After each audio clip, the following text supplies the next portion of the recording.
When you're ready to pop the question, the last thing you want to do is second-guess the ring. At BlueNile.com, you can design a one-of-a-kind ring with the ease and convenience of shopping online. Choose your diamond and setting. When you find the one, you'll get it delivered right to your door. Go to BlueNile.com and use promo code WELCOME to get $50 off your purchase of $500 or more. That's code WELCOME at BlueNile.com for $50 off your purchase.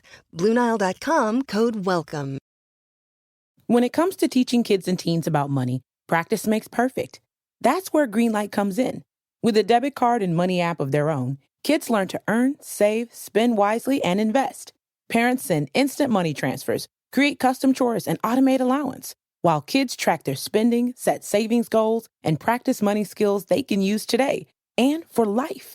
Get 1 month free when you sign up at greenlight.com/podcast.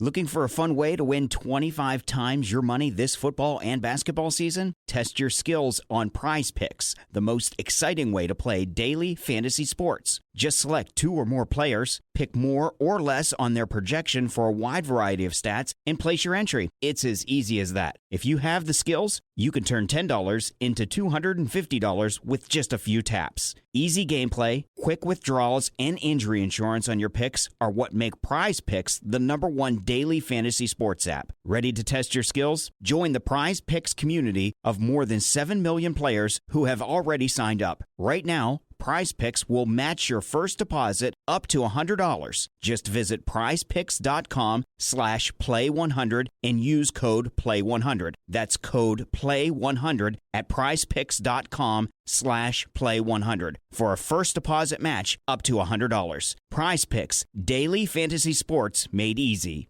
Hello, this is international football commentator Derek Ray, and you're listening to the Ranks FC podcast.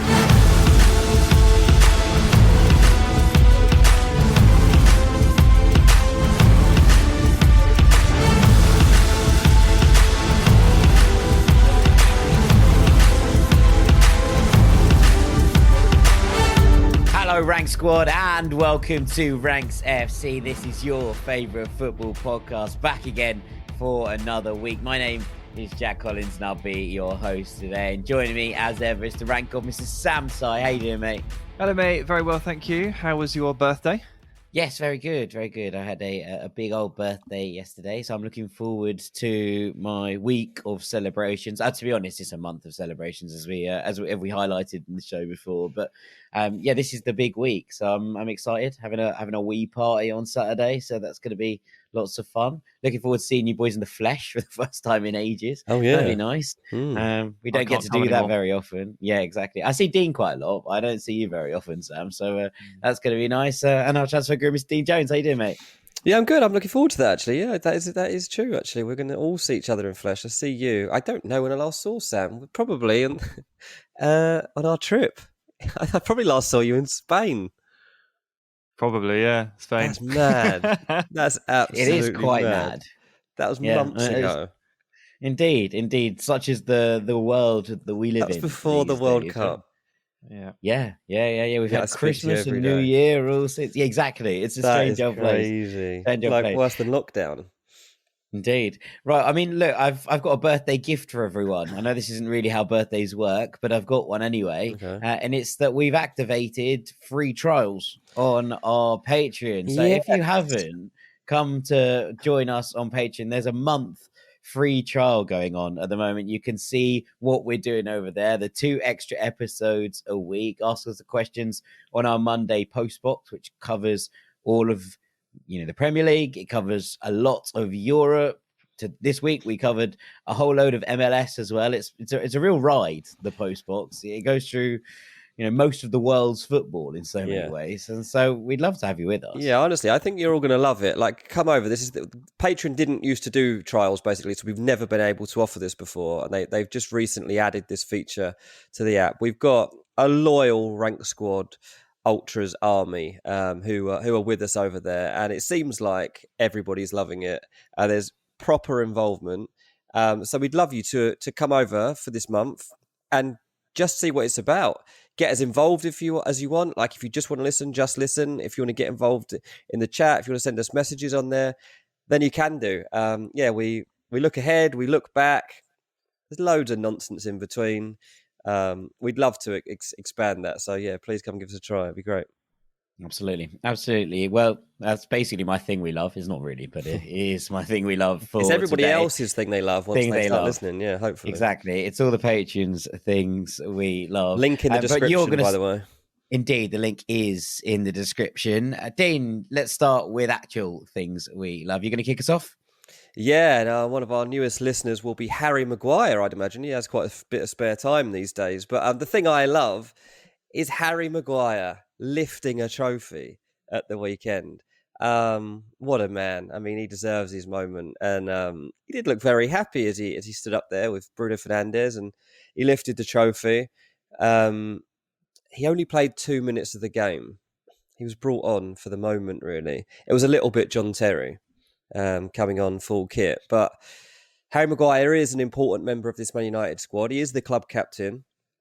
And look, I thought on the back of the World Cup we would start seeing more of him, but we haven't. And you wonder what this moment leads to be honest, for Harry Maguire. As I say, it was a strange afternoon for him, I would imagine, because yes, he'll be delighted that finally this move is really paying off and it looks like United are turning a corner and he's able to lift that first trophy of this new era. He's got at least 2 more years to go on his Man United contract though. And as the team wandered around the pitch and you were looking at how everyone was, he looked a bit distant at times. And I was thinking it must be really hard for him right now. He's still a good player. He's still the club captain. Everyone still really likes him at the club. And Ten Hag says he's been professional and everything else. But you can't feel part of it, can you? It must feel like you're a bit of a fraud. Well, no, I think it just feels like you're looking at it through a glass window, right? That's how I would describe it. It looks like you're watching things happen and you're like, oh, I'm on the other side of the glass. And it's quite weird. It would be like us winning documentary of the year for the ranks one we made and me going up to collect the trophy and taking all the credit. That's kind of how I was looking at it. Yeah, I was involved, but not really.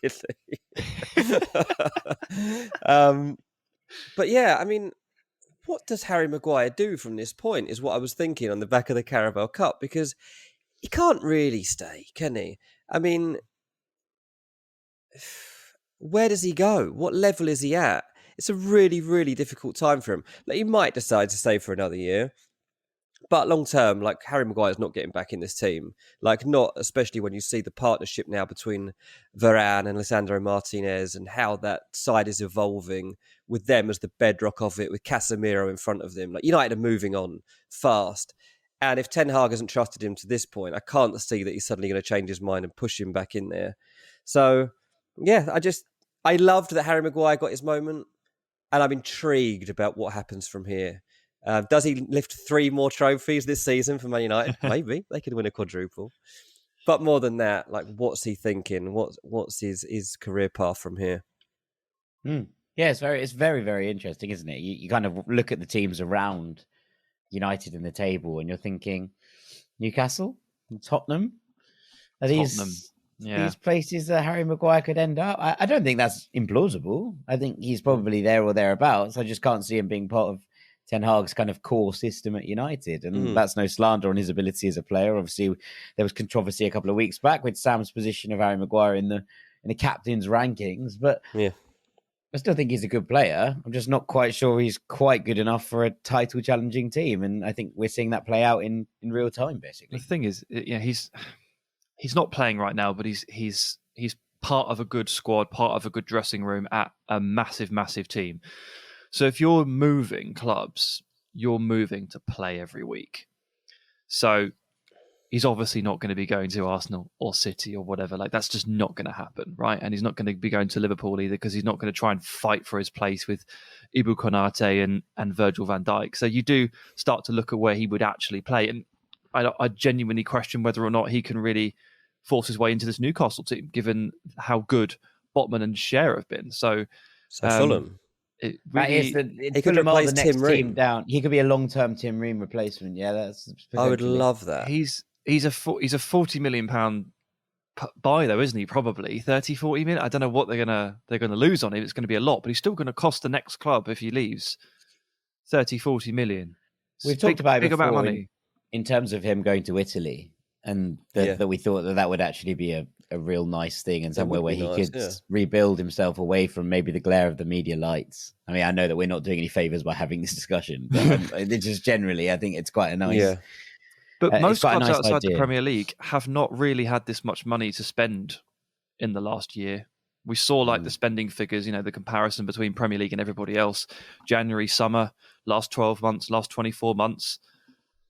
There aren't that many clubs out there that genuinely have this much money to actually put down on the table for Harry Maguire. Yeah.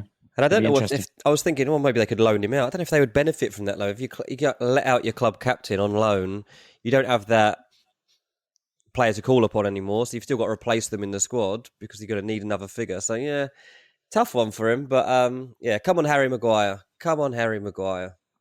Yes, well done. Congratulations on your first trophy with Manchester United, Harry. Right, Sam, what you got for me? Okay, so I'm going to cross the ocean. I'm going to go to MLS. Absolutely Across the pond. I loved the opening weekend of MLS. It was absolutely brilliant. And I think I'll start at the start because what I really loved was the opening performance from Nashville as the whole thing kicked off. They got the early slot, 9:30 p.m. here in the UK. So that's early for some, maybe not for others. But they played NYCFC at home. They were really, really impressive. This is a strong opponent. This is a difficult matchup. And they absolutely smashed it out of the park on the opening weekend. And it's not as simple as that sometimes. Just ask Austin, hosting St. Louis for their first ever game of football, and they lost it at home. This is not simple. You don't necessarily just bounce straight into the season. So well done to Nashville. But the particular reason I wanted to point them out was because, as you guys know, I'm not a snob when it comes to MLS, but I am critical sometimes of the tactical acumen on show.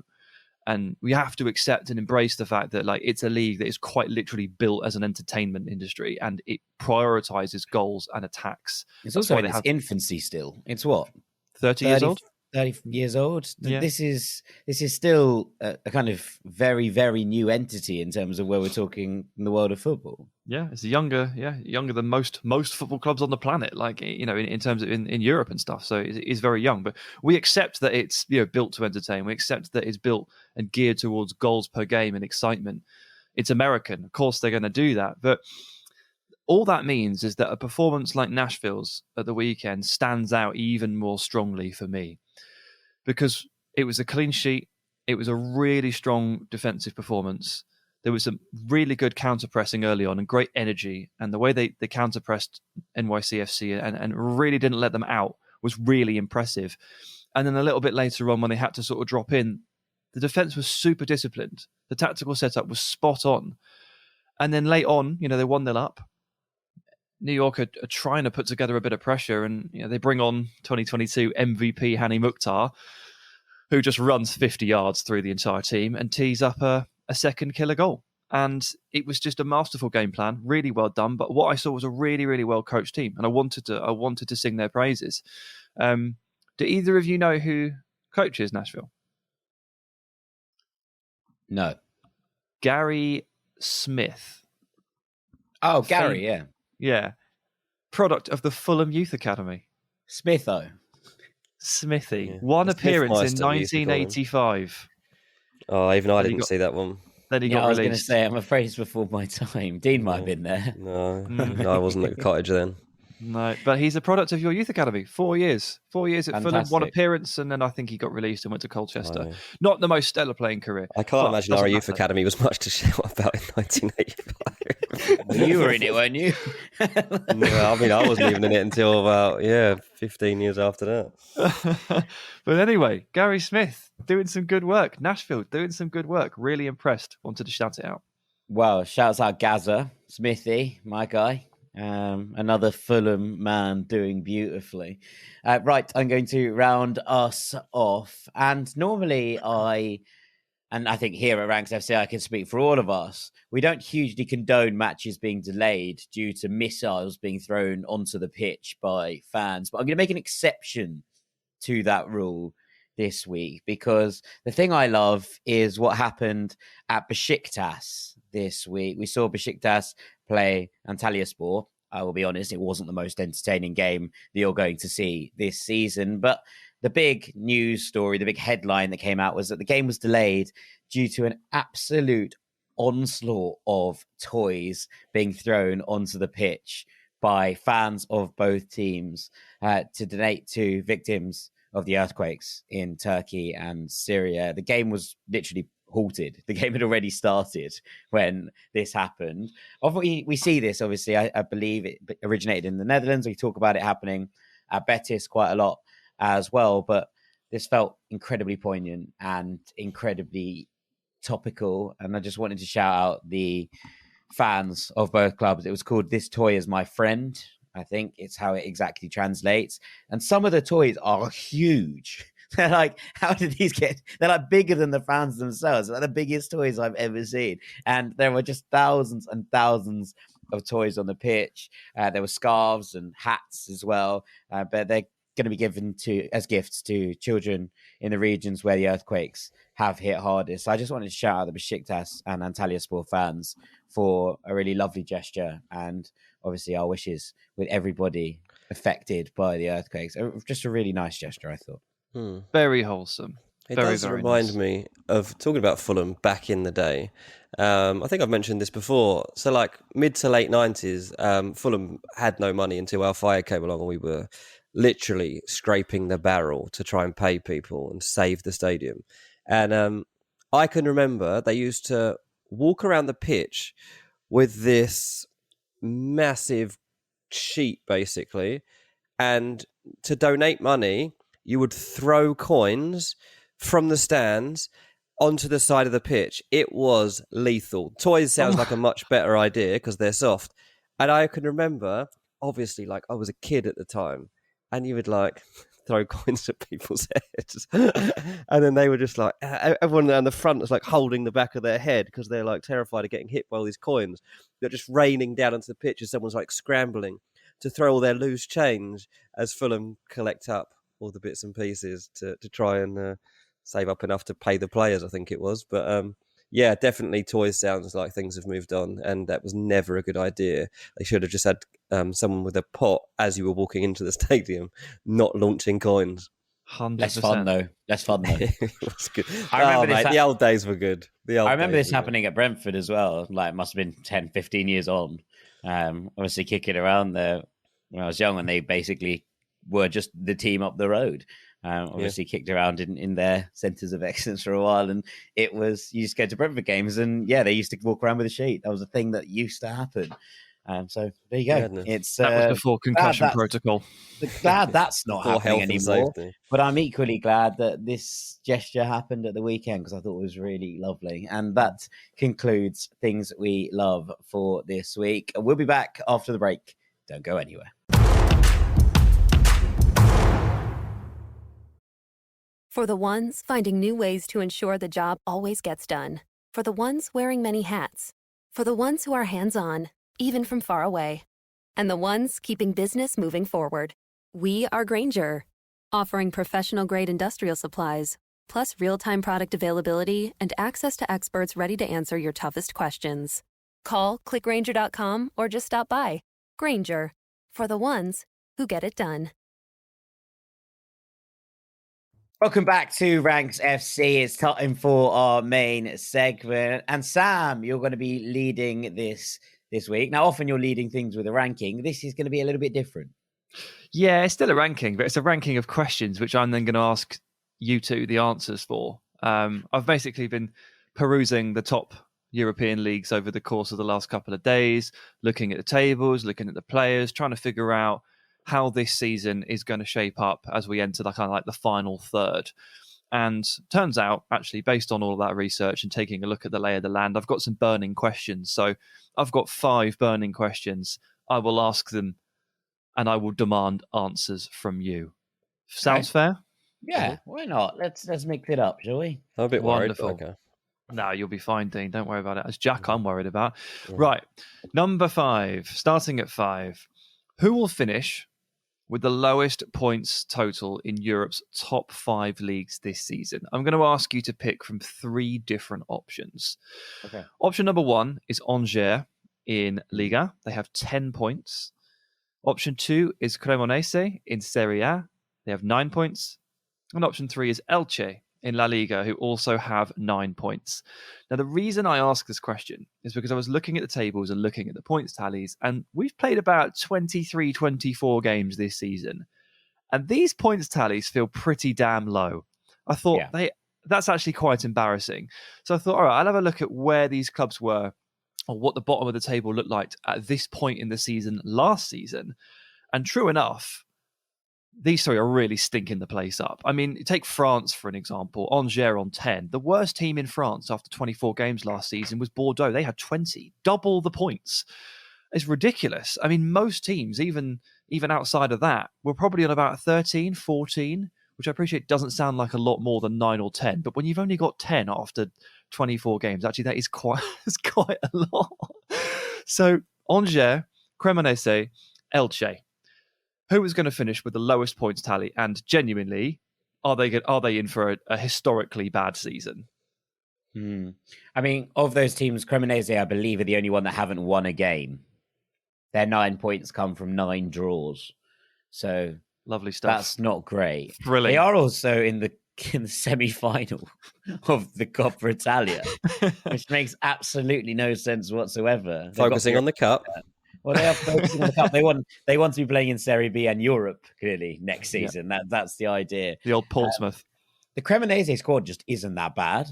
I've spent some real time looking at this and trying to work out. And because you sometimes see these performances, they've dumped some big guns out of the cup. They dumped Napoli out, and they dumped Roma out of the cup as well. These, so there clearly is, molecules of talent in the mix here.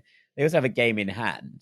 So actually, they might end up, if they were to win their game in hand. Now, I know that's a big ask considering they've not won any of the 23 prior games to this, but their game in hand would actually lift them above Sampdoria. Now, it's not going to lift them out of the relegation places. That seems like a huge ask at this point. But Samp are there on 11. They've been stinking the place out as well. So that's interesting. I think the answer might be Angers.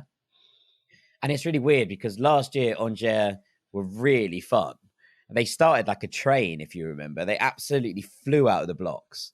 Pretty sure you said they finished 5th in the 5x5s. Yeah, I did, yeah. They finished 14th. It's close. It was close. It's only nine places off in the league. So you've got to kind of work with those things, right? but they lost a lot of their very good players over the summer. And then again in January, Angelo Fulgini left for Mainz in the summer, who was a major part of their forward line. Matthias Pereira left. He was a very good player. I liked him. Even if he didn't actually play that much last year, I genuinely thought that he might be one of the players that could step up in Fulgini's absence, and then he turned out he left instead. And then in January, they've lost Azzedine Ounahi, who's obviously gone to Marseille, and Sofiane Boufal, who I believe was club captain, who's gone off to play in Qatar. And you look at the players that have come in to Angers, and it's like very much loan, free, loan, free, including like Jan Valery from Southampton, who wasn't good enough for the team currently bottom of the Premier League. And these are the kind of uncomfortable things that you're looking at and going, I don't know where the saviour points are coming from. So my answer to this question is going to be Angers. They also, didn't they lose Mohamed Ali Cho in the summer as well to Real Sociedad? That was, he came from Angers. And to put it in perspective as well, Southampton are bottom of the Premier League. They've got 18 points. It's like nearly double Angers' total and actually double Cremonese and Elche. Absolutely batter them. Southampton would batter these teams. That's how bad this lot are. Look, I've got the only one I can really talk about is Elche, so it's quite handy they're the ones that Jack didn't mention. And I could definitely put forward an argument that this team are going to be the worst team in Europe based on the only time I've seen them, which was 2 weeks ago maybe, when they lost 4-0 to Real Madrid. They were horrendous. Like, it was ridiculous how easy Real Madrid found this game. It was 3-0 by half time. I I actually stopped watching because it wasn't even a game of football. It was like the most straightforward thing I'd ever seen. They were literally walking through the park and uncontested. It was ridiculous. And then on the back of that, found out that they have actually won a game, by the way. So they've won one match so far, and that was just before that game. But what they were saying at the time was trying to save their season. This is their centenary year. So like this is a really, really historic season for Elche. And they've brought out a new a logo for the season to mark the moment. And I've just quickly looked it up to check what their incentive was for this season. And it says Elche's objective by changing with the new image for the new season is to help globalize their brand. They've done this. The aim is to make the club's sporting and institutional growth visible, to help the club cross borders and to raise awareness of the century of history during which Elche has contributed to building the ecosystems of Spanish football. So the way that they have made their brand global is to become one of the worst teams on the planet, and for their team to completely capitulate. This is horrendous. This is really sad. Yeah, this is a really sad story for Elche. Really, really they are sad. so far adrift as well. They're bottom of the league, and the next spot up is on 22 points, and they're on 9. So they ain't getting out of this. There's no way they're getting out of this. It's their 100 years, and it's a horrible moment. They might have to cancel the season and pretend. Got to be their worst year so far. They had. If we're going to rank the years, I imagine this one's right down there. Yeah. Well, they played on Friday night against Betis. They were 2-0 up. Yeah, they lost though, didn't they? Capitulated, lost 3-2, and had 3 men sent off. So it's not great. Although I did see some signs of life. I'll give them that. They started the game really well. I mean, obviously, it's not great vibes losing 3-2 from being 2-0 up, but I think I've seen more signs of life from Elche than I have from maybe the other two. So I'm going to stick with my original answer of Angers. All right, good. Nice. Hey guys, swift little insert here to say that just a few hours after we recorded the episode, Cremonese beat Roma 2-1 with their game in hand and hauled themselves up to 12 points. But I guess that just means that Jack picking Angers and Dean picking Elche were indeed the right calls. Okay, let's move on to number 4. My next question is, who the hell is going to win the Eredivisie this season? Because it's something we've talked about on our Patreon shows, but not too much on the main segment. So let's give it a go, because it's a bit mad at the top in the Netherlands. I'll give you the rundown for those listening. Feyenoord top 52. Ajax 3 points behind them. AZ Alkmaar 2 behind them. And PSV a point behind them. They're all scoring a bucket load of goals most weeks. They're so overpowered. You look at the goals scored tally in this league and compare the top 4 to basically the rest of them. There's a difference of 20 plus goals. It's absolutely absurd. This is quite refreshing and quite nice as a neutral, because Ajax have won the last 3 titles. They've been the dominant team. PSV ran them really, really close one year, and obviously one season was cancelled due to COVID. But the last 3 times the trophy has been handed out, it has been handed to Ajax. This is the post-Ten Hag season. They did not do a very good job in replacing him initially with Schreuder. They've dropped off massively. And it's just nice to see another team at the top. I mean, the last time this happened was 2018. PSV lifted the trophy. And the top goal scorer in the league was Alireza Jahanbach, who scored 21 goals and earned a move to Brighton off the back of it. That's how long it's been. That was 2 World Cups ago, lads. So who's going to win this title? It's really interesting. I mean, you're looking at the run-ins, right? Because that's the key. And the big one that stood out for me, Feyenoord have actually quite a soft run-in, I think, generally compared to Ajax. But they have to go to Amsterdam and they have to play Ajax at the Johan Cruyff, which is a tough ask at the best of times. But then you kind of counter that with the fact that Ajax have to go to PSV and they host RZ on, in a couple of the next match weeks. And their final day is away to Twente, who are currently 5th. And 2-3 weeks ago, we would have probably put in this title race. So I think Ajax have a harder run-in. And for that reason, I'm going to back Feyenoord. Yes. David Hanko's Feyenoord. Wasn't there like a massive gap at one point though? Haven't Ajax closed this gap? There was never a massive gap at the top of the table, but there was a like massive Ajax gap. were like 5th or something not long ago. There was a massive gap between Ajax and Feyenoord, if you know what I mean. Like there was still, it was PSV who were 3 points behind, and then at one point it was RZ who were 3 points behind. Ajax have clawed themselves back into the conversation, which is impressive in its own right. Yeah. Anyway, there's, you know what I do in these situations. I back the one that usually does it. I'll always back Bayern Munich in Germany, and I will always back Ajax in the Eredivisie. They won it in 2022. They won it in 2021. They didn't win it in 2020, but they did win it in 2019. They'll win it in 2023. That's the logic that I've got to go on, lads. I've only seen 2 or 3 Ajax games this season. Mohamed Kudus is still has lit those games up when I've watched them, but and that is what my logic is going to go on here. That Ajax always rise when it matters. Sam, what do you think? Doesn't matter. I'm asking the questions. I am loving this. No wonder you put this forward as a topic. You haven't had to do anything. Yeah, it's perfect, isn't it? Well, I set the table. I just give you guys the cutlery and let you tuck in. It's important. It's important. Anyway, I'm going to move on. Number 3. Hang on. If you're not going to actually answer, I'm going to talk more about Feyenoord. Oh, if you want to talk about more about Feyenoord, you can. I think it's only fair. Yeah. It's also useful because I talked about them a couple of weeks back on the Patreon on our spotlight when they played PSV, which turned into actually an absolutely unbelievable game.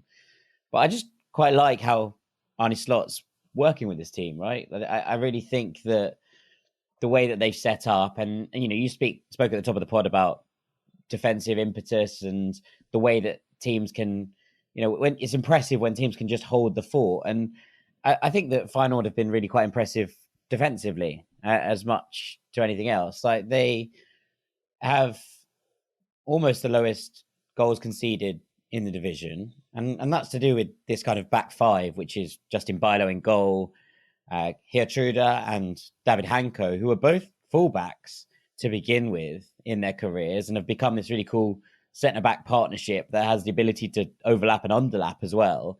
And then there's Hartman, who has the best name in football, Kilindashi Hartman. What a name. Whose name begins with a Q. That's mad. And then Marcus Pedersen, who I really like on that right side. Yeah, that's also good. That's also good. And then there's Orkun Kökçü, who we're big fans of, Dilrosun, who's lots of fun, and the aforementioned Alireza Jahanbakhsh, right? Who's loads of fun. And then up top, you've got Danilo and the man who's kind of replaced him in the squad, the great Mexican hope of Santiago Jimenez. It's just like a lot of interesting players here. I really like Igor Paixão, who comes off the bench quite a lot. He joined in the summer. He's loads of fun. And the best thing about this squad is it's quite young. I think like they have an average age of about 23 in this starting level. So you look at this team and go, this probably feeds into Dean's argument more than mine, in that, you know, do they have the experience to see this over the line? But I've just been really impressed with a very young squad doing really nice stuff under Arne Slot.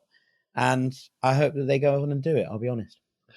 Yeah, good stuff for Slot, really. Do you remember a couple of years ago, he was at AZ Alkmaar and he flirted with Feyenoord midway through the season, sort of negotiated to maybe take over, and then AZ sacked him for not being fully focused on the job, and then he just went and took the Feyenoord job anyway a bit later on, and here he is leading a title charge. So it's been a long time coming for him, a couple of years in the making, but very nice.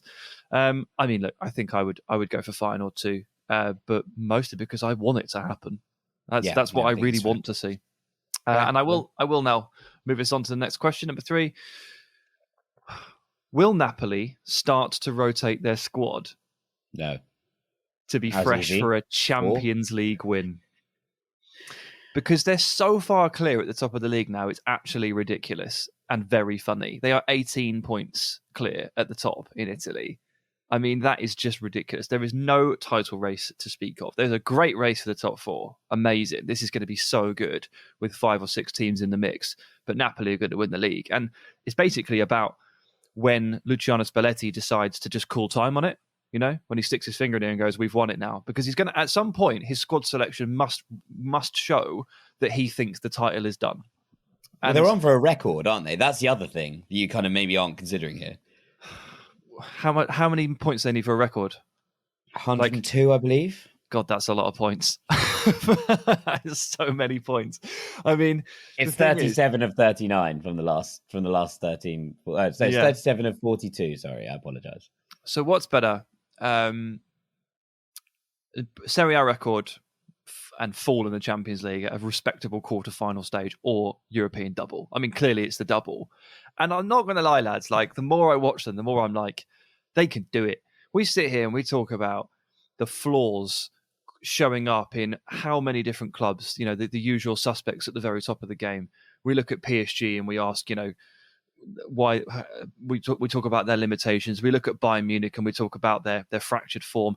All the top guns, Man City, everyone, Liverpool, whatever, they all look flawed. So Napoli should absolutely be looking at this as a competition they can win.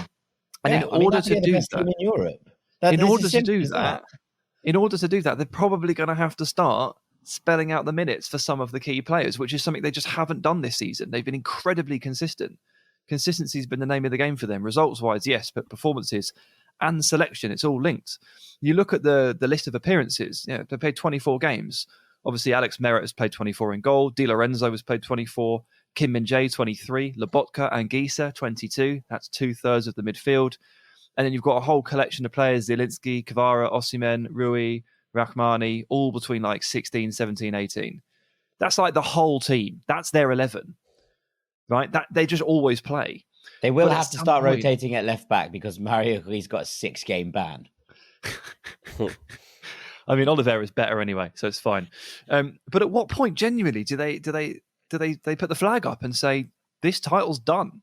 Osimhen is not going to be playing this weekend at home to, I don't know, Fiorentina, Spezia, whatever it is, because he's got a big Champions League game. When do they do it? I can tell you the date, I reckon. Go on. I reckon the date is the 2nd of April. The next 3 games that Napoli have in Serie A are Lazio at home, Atalanta at home, then they go to Torino away, and then they have Milan at home. I think if they beat Milan, if they win all 4 of those games, ending with a triumph at Milan on the 2nd of April, I reckon the flag goes up. I think they actually start rotating the team in the Champions League because they're 2-0 up against Frankfurt and they've got them to play at home in a couple of weeks, like in a couple of games. So that actually, I'd start the rotation then. Like home against Frankfurt, you're already 2-0 up. That comes after games against the Lazio and Atalanta games, which are hard games. Like they are big Italian fixtures anyway. So you don't want to risk things now, especially going into that game. You get through those 2 and then you go to the Champions League game, make a few changes for that, maybe try a couple of things. And then, you come out maybe of the AC Milan game and go from there. It's difficult though, isn't it? It's not as easy as just resting players because then the part of their success probably is the momentum. It's the same argument I keep making for Arsenal. The benefit to them is they don't have as deep a squad as Man City probably because they can't rotate this team as much as others could do. They actually are rotating it probably more than I expected them to be honest, Arsenal. But I think Napoli are in the same boat. That both those teams are overachieving from where we expected them to be at the start of the season. But it's that momentum that's just keeping them going. I know, like, of course you're always at risk of injury, but that can happen at any time. Like, of course. Sometimes it does happen when you rest players. The players that we're talking about are so, Osimhen's 24? Like, there's no reason he should really suffer any problems, but it's a risk factor, obviously. But also depends who they get drawn against in the Champions League. It does, but you know what? We know Osimhen unfortunately has a bit of an injury history. He's a bit too brave for his own good. So you minimise. They should rotate up top because they have depth there. That's the thing. There's actually quite a big list of names here who can step in and play like most Serie A games. Like they've got Ndombele as a rotator in midfield. They've got Gio Simeone and Raspadori as forwards. They've got Elmas. They've got Østegård.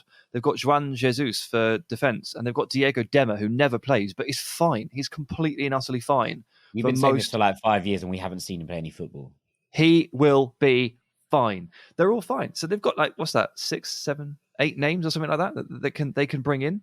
I'm looking forward to it. Like I genuinely want to see them change their spots a little bit and just show us a little bit something else. I know it comes with its challenges. Momentum is key. but they're going to have to do it. Like those weeks, if they get to the quarterfinals of the Champions League, and it's really intense stuff, Saturday, Wednesday, whatever it is, the pattern becomes pretty grueling. You see all the super clubs change half their team. Napoli are going to have to follow suit at some point. No, I agree. But you do look at these kind of back 10 fixtures, the run in, if you will. And the only ones that stand out in terms of like being ultimately very difficult are Juventus away and Inter at home. The rest of them are relatively soft. I say relatively because I think Bologna are in really good form. That's their penultimate game. They have to go to the Dallara, and Thiago Motta has Bologna absolutely cooking at the moment. So sure, this is in like 2 months though, isn't it? But that's what I mean. This last 10 is Lecce away, Verona at home, Juve away, Salernitana at home, Udinese away, Fiorentina at home, Monza away, Inter at home, Bologna away, Sampdoria at home. That's about as good a run-in as you can ask for. All I'm hearing is 10 starts for Raspadori. Well, that's all I'm hearing is 15 goals for Raspadori, but I think that's probably... I'm going to put my flag in the sand. 2nd of April, we'll start seeing Napoli rotate. Okay. Tricky time. Every manager wants to do it. It always makes sense on paper, but you never know what might happen in return. It's always interesting to me. Right. Final 2 burning questions. Can Fulham actually qualify for Europe? Depends what the spot it goes down to. So we're expecting top 7 qualify for Europe because, well, one cup's already gone to Man United and they'll finish in the top 6. So one spot gets knocked down and then, well, Fulham could win the FA Cup, for a start, but let's presume that they don't. Maybe not by the time this goes out. We might be out. Well, that's true. Yeah, that's true. Let's presume that one of the top 3 favourites here, Man City, Man United and Spurs, Man United and Man City, one of them will win the FA Cup. And that will knock the 7th spot into the Conference League. And that's obviously what Fulham are going to be aiming for. And look, I kind of have been sort of dismissing this in my mind for a long time, but it's really stupid to carry on doing that because you're still there and you've been there since match day 11. You've been in the Champions League hunt. You've been in the top 7 without exception, I think. Actually, no, wait, you dropped to 8th after you did not beat mid-table Chelsea, but then you jumped straight back in. But since match day 11, you've been in top 7, and the results have just kept coming and coming and coming. So what I wanted to do here was put you boys in a slightly awkward position where you obviously you want to speak your hearts, but genuinely, can you do it? Can is a very different question to will. Can Fulham finish in the European spots? Yes. Will Fulham finish in the European spots? I don't know. That would be the answer I would. Will you do it? Give you right now. I mean, yeah, I doubt it, to be honest. Like I think we'll probably come up just short. Yeah, you've listed like where our league position's been on that time. We've played for a lot of that time at least one more game than a lot of the other teams. Some of them 2. So some of the teams that are behind us, I think Brighton at the moment have 3 games in hand on us. A couple of teams have 2. So our position isn't completely true because it's just net. There's been no point of all the teams around us. We all been on even games. So that kind of works against us. Also, you've got to factor in at the moment, say at the weekend, for example, against Wolves, there was no Mitro, no Tom Kearney. That was pretty big. Palhinha's now out for 2 games. Now as well. Palhinha's out for the next 2 games as well. That's massive. He's our best player. Then once you start factoring in these things, we've got the best squad we've had for years. We've got the best manager we've had for a long time, maybe ever, to be honest. But look, to finish 7th, we've still got to finish above Brighton, Brentford and Chelsea, and then, Liverpool be in and around that. And I can't say that we will, to be honest. I can't. It's going to be close. We're definitely going to get close to finishing in 7th. But I think that's our spot that's the one spot we're aiming for. I think to finish any higher than that is probably going to prove just a bit out of reach. And it's a shame. The thing that scares me is what happens to the team next season. If you qualify for Europe, I'm confident we stay together. We get a second season out of them, and you could even add. Just worries me a little bit. If we don't make it, it's been such an amazing season. Willian, for example, like Wolves, I wonder if Willian might have given everything he's got. Like, he's had an unbelievable season. At Wolves, he just looked like a shadow of the person he's been. And that's fine, to be honest. If he's given us everything, there's nothing left in the tank. I kind of accept that because he's given us ridiculous performances. And 39 points, job done. Yeah. João Palhinha, like, I've refused to believe that no one's going to come hunting for him. Tim Ream, like, he's going to need replacing at some point. Like, unbelievable season. Can he do it again? Do you need to replace? There's a lot of things that happen in the next season, and a lot is dependent on whether we do manage to make it. Sorry, Fulham fans, I'm just a bit pessimistic about this, but I still love it. I'm still going to celebrate the end of the season no matter what happens. Yeah, I think that's true, and there's an element here. I think it's more fluctual. Well, there's a higher fluctuation here in that. I think if Fulham get to the 1st of April and we're still in the European spots, we'll finish there. You love this first weekend of April. It's very big. No, I know. It's a real big thing. One. But Fulham's next 3 games, we're going to Legoland to play Brentford on next Monday. And then Arsenal at home and Liverpool away. And then Fulham have a really nice run. Bournemouth away, West Ham at home, Everton away, Leeds at home, Villa away. Yeah. City at home is the kind of one big standout in the middle of this. Then Leicester at home, away to Southampton, home to Palace. With all of those. To Manchester United. There's six of maybe Fulham's for last 10 that you think, yeah, you could win that. And I think that's, if Fulham go in on April the 1st in a European spot, we'll finish there. But if we don't, and that's a big if considering the next 3 games, then I think maybe that we'll struggle to get back into them. But if we're in touching distance, it's still on, I think, is probably how I would land on it. It's exciting. Like, the fact that, we watch them every week and we genuinely can't quite tell if we're there or not. Like, we're good. We don't concede many goals. That's good. Fulham keep coming up with answers. Every time new questions get thrown at Fulham keep coming up with answers, and that's a really, really impressive thing in itself. Yeah, it's very un-Fulhamish as well. So we don't really know how to predict this situation. We don't know what's happening. We're getting a nosebleed. We haven't been up here in years. This is all very new. Okie dokie. All right, you did your best. Sam? Thank you for that. Yes, on to our final question is, will Borussia Dortmund ever lose again? No, scrap that. Will they ever drop any points ever again in the future of their club? Because they have been absolutely outrageous to start this year. They've won every single game they've played in 2023. That's 9 games in a row across 3 different competitions. And in that time, they have closed a 9-point gap to Bayern Munich at the top of the Bundesliga table, and they are now level on points with them. They have given us a potential 3-way title race along with Union Berlin. Now, Edin Terzic has been very clear. He said we're not allowed to praise his team until the end of the season if they achieve something.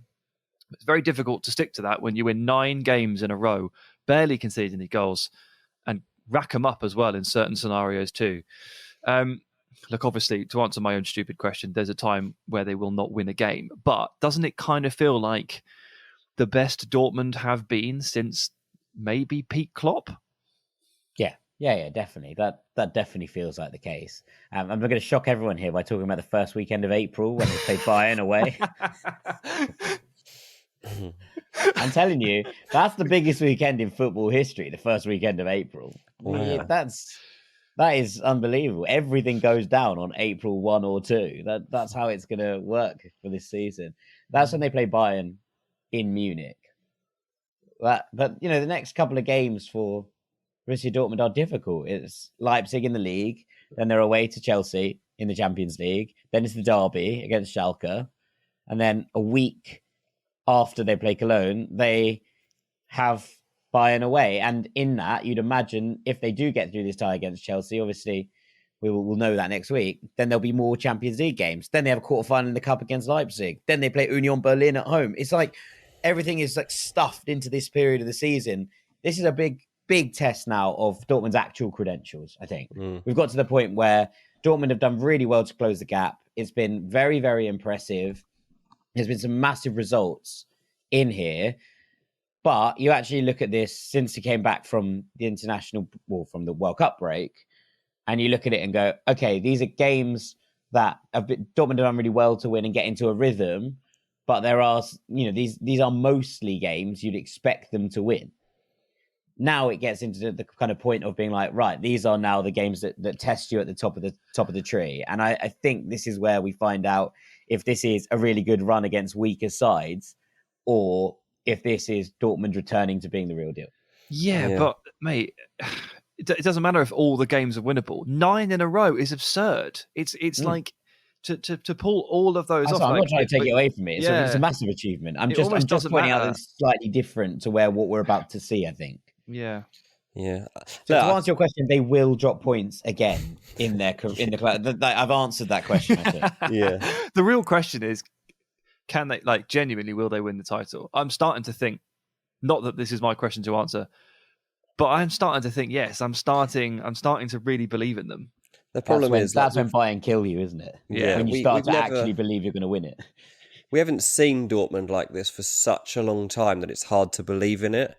And you don't know whether they are just riding momentum and getting some luck along the way that's leading to this run, or is this genuinely the real deal? And suddenly they've gone from a season that, to be honest, could have been discarded a few months ago as like, let's forget this one. We're not going to be in this race. Let's, I don't know, focus on the Champions League or domestic cups, to suddenly putting together something that's challenging Bayern Munich and shoving Union Berlin out the way. But they've got a fluidity about them. When I watch them, like, I love the way they attack. Like, the roles are interchangeable. The personnel is interchangeable too up top. So they've got like 6 or 7 different options that they can swap out if one of them's not having a good game. They've got like such depth there. Obviously, they've got Jude Bellingham continues to have an unbelievable season and is a presence in that midfield unlike anything else we're really seeing in that league. You've even got someone like Emre Can, who is in the Mellon Wall of Fame, who's having a bit of a comeback season. He's actually been good, and he's been carrying out his role very well. And so all of these things coming together has basically helped them to this moment. But I've always got in the back of my head, but Dortmund are flaky. They'll drop points. They'll drop points when you least expect it. It'll come this weekend. And I'm sure their fans must have that same feeling in the back of their minds every week. It's muscle memory, isn't it? Surely, at some point. Sure. Scarring, really. But I mean, look, you're kind of right, Dean. Like, every part of this team is singing. Like, there's just good news and good stories from everywhere. Like Bellingham wearing the armband and absolutely smashing it every single week. Julian Brandt is in like the best form of his life, although we have to be wary. He is like one of the least consistent players in world football, and for every 5 brilliant performances, unfortunately, 5 of the opposite quality sometimes follow. But the defence actually feels sorted for the first time in how many years? You know, Schlotterbeck and Zula and Kerbal together. I love the fact that they've made like a €5 million pickup in Sally Özcan, just like a really important part of the team, a really good balancing midfielder for everybody. They've got really good stories. Marius Wolf returning from the wilderness to play. That's not a pun. And Sebastian Haller beating cancer to come back to the pitch in space of 6 months. Like, it's just like everything about this team. Adeyemi's speed, the impact players. You got Makoko and Bino Gittins and Rayner off the bench scoring goals, either to ice it at 4-1 or win it in the last minute. Like, there's so much about this team to absolutely adore and love. And I'm afraid that I'm falling for them based on the previous scars. But this is where I am with it. Yeah, I mean, to quote my friend Tinchy Strider, it's comeback season, and this feels like one of the best stories going in Europe. They will drop points again at some point in the future, but I hope that they can sustain this title charge. And with that, I think it's probably time for us to call it a day on our main segment. Thank you very much to Sam for posing all of those questions. It's been lots of fun. Dean and I have gone into this blind, but I think we really did. There was no prep involved there. I hope that we've been able to answer them. It's been a little bit on the fly, but I've enjoyed myself. So lots of fun. Right after the break, we've got Melon of the Week and the Gibberish Rankings. Don't go anywhere. Welcome back to Ranks FC. It's time for our third and final segment. And as ever, we start Mr. Dean Jones. It's time for Melon of the Week. This week's Melon of the Week is Kip Keller. Hey. MLS is back, and it's back with the biggest melon you've ever seen. This was Unbelievable. He is responsible for what is being labelled on the internet as the funniest goal ever. Keller plays for Austin FC. Austin FC played against St. Louis at the weekend, who were playing their first ever game in MLS football. He was already kind of not having a good game before this moment, but he was bringing the ball out of his defence and suddenly stopped. He turns back towards his own goal, and you think, oh, he's going to pass it back to his goalkeeper. Now, in between his goalkeeper and Kip Keller is a player from the other team, the striker for St. Louis. And he just passes to him. Not like he just got in the way, it was a miskick. He literally passes the ball to him. The guy's like, cheers. Thanks. Smashes it into the net. Takes it. Everyone's like, what? What? Was there a whistle that we didn't hear? What's going on? Oh, no. It doesn't help that Keller's a St. Louis native, does it? And everyone's like, oh, he's just been helping his boyhood, his hometown team. Yeah. Boyhood's probably a bit of a stretch considering that St. Louis have only just started existing within the MLS framework. But still. This was tough. I feel really sorry for him, by the way. I mean, absolutely guaranteed, Mellon, it was one of the stupidest things I've ever seen. But bear in mind, this is a centre-back who has about 7 or 8 MLS appearances to his name, picked in the first round of the Super Draft last year, so very new to the scene, and came on in the 10th minute due to an injury to Julio Cascante. So was proper thrown in and was probably not mentally ready. Now that's on him, but still, it's tough circumstances. He's going to sign for St. Louis and they're going to greet him like a hero. It's going to be unbelievable. Yeah, I mean, just for context for people that don't know, Kip Keller's team, Austin, lost this game 3-2. Honestly, you could say that he was at fault for all 3 goals in different ways. He was at fault. He made mistakes for all 3 goals. He had an absolute stinker.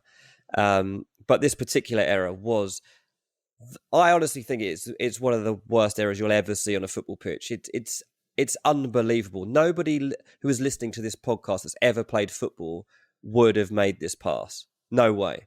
Now, it's just panicking it on the stage, the bright lights, etc. If you're an Austin fan, you give this guy some love next time you see him.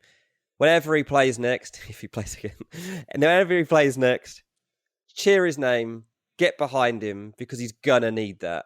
He really is gonna need a lift. Honestly, I can't imagine, jokes aside, how this feels. You must be absolutely through the floor. You want the world to eat you up in a moment like that.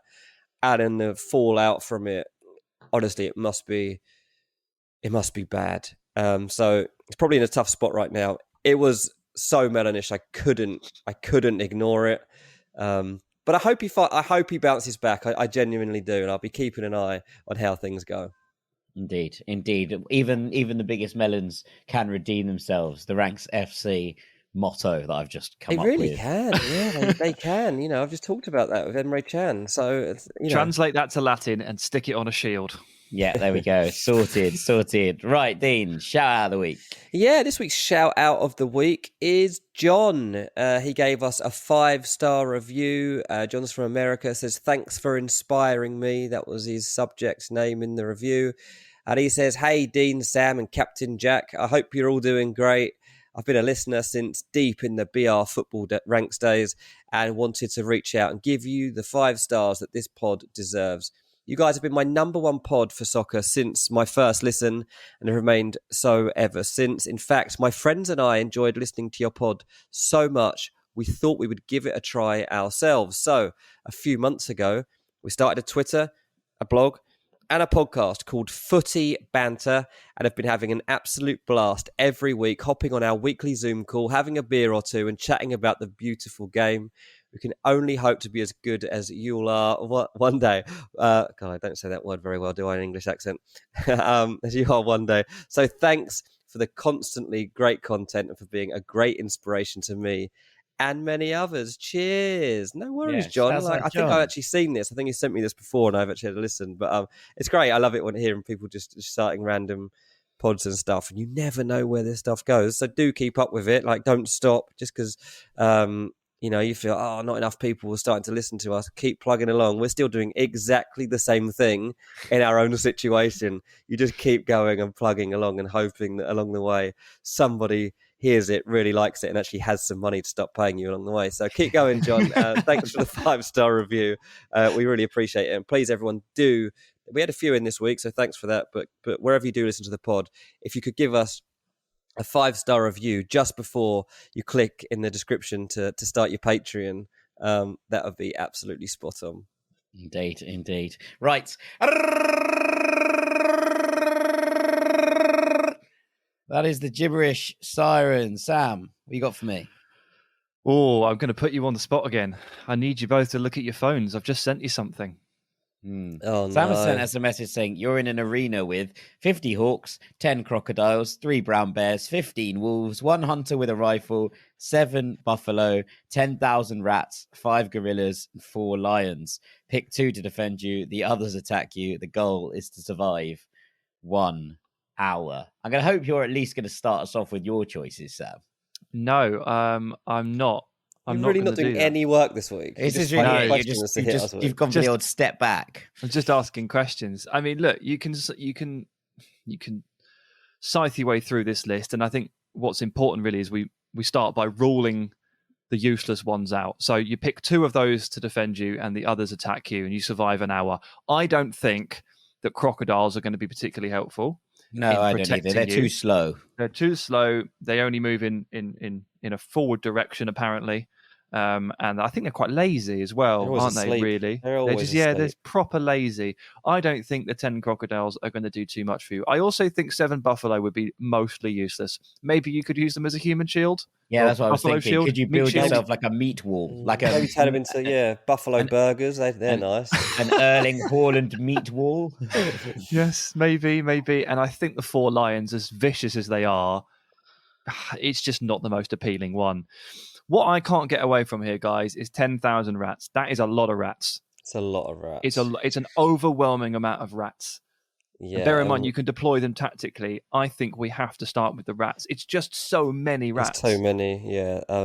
Especially if they're definitely defending you. That is a lot of rats around you. And I've seen Ratatouille. Them guys are clever. Yeah. Apart from the hawks that might want to pick them off, it's still going to take 50 hawks a long time to pick off 10,000 rats. Yeah. So I'm not too worried about the hawks getting. Would it take them more than an hour? Probably. Yeah, I think so. Because they'd have to survey it, wouldn't they? And they keep swooping down and then flying off because there'd be so many rats jumping around. I genuinely, the one I don't like, but I am drawn to is nothing else has a distance value than a hunter with a rifle. And I'm starting to believe that if you can pick things off at distance and not get shot, that's a pretty good start for surviving. But I don't know how many bullets you'd have to put into. I mean, I'm not a hunter, I'll be honest. I'm a lover, not a hunter.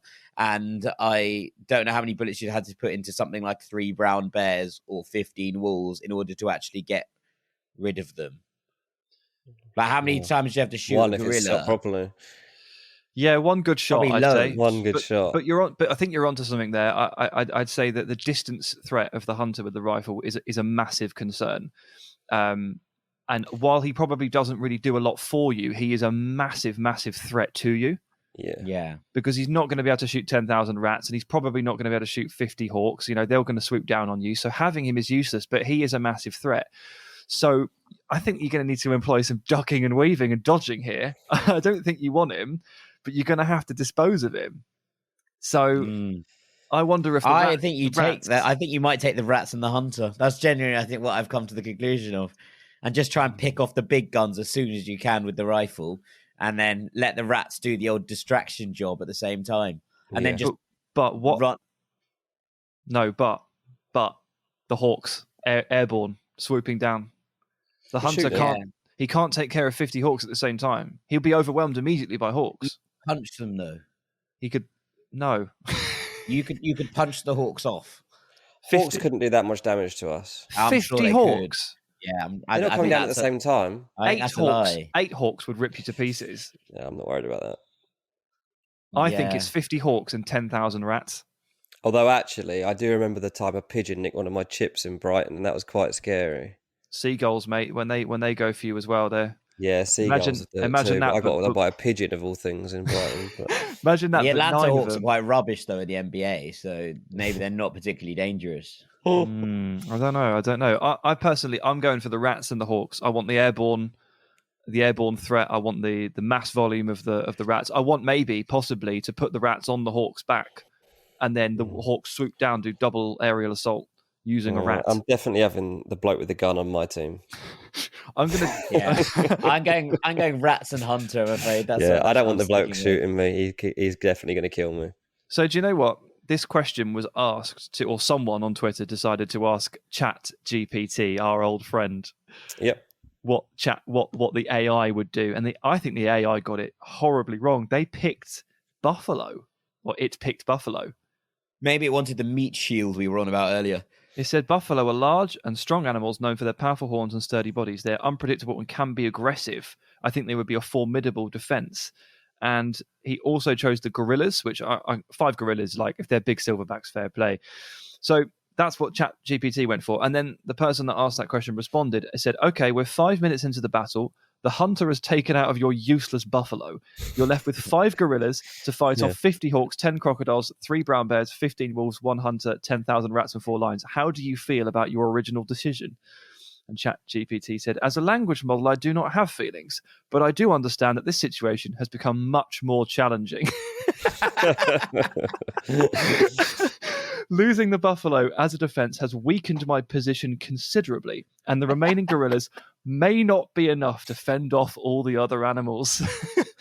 So there's a future for us yet beyond AI in strategic defense against animals, because they just haven't quite cracked that yet. Brilliant. Haven't got that one worked out. No. Fair, fantastic. Right, on that bombshell, I think it's probably time that we call this podcast a day. And all that's left for me to do is to say thank you very much to the rank god, Mr. Sam Tai. Thank God I ask you guys those 5 questions and not ChatGPT.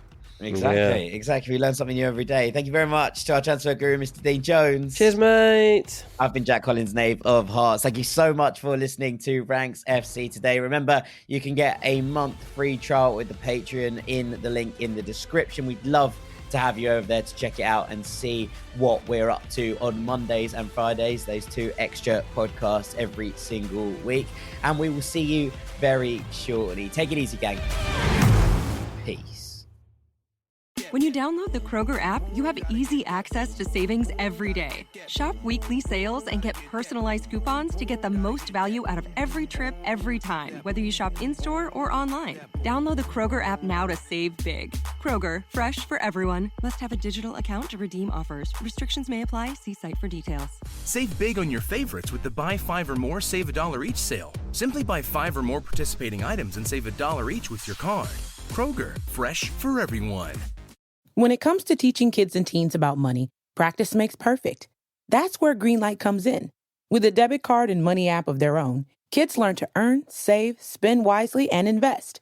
Parents send instant money transfers, create custom chores, and automate allowance, while kids track their spending, set savings goals, and practice money skills they can use today and for life. Get 1 month free when you sign up at greenlight.com/podcast.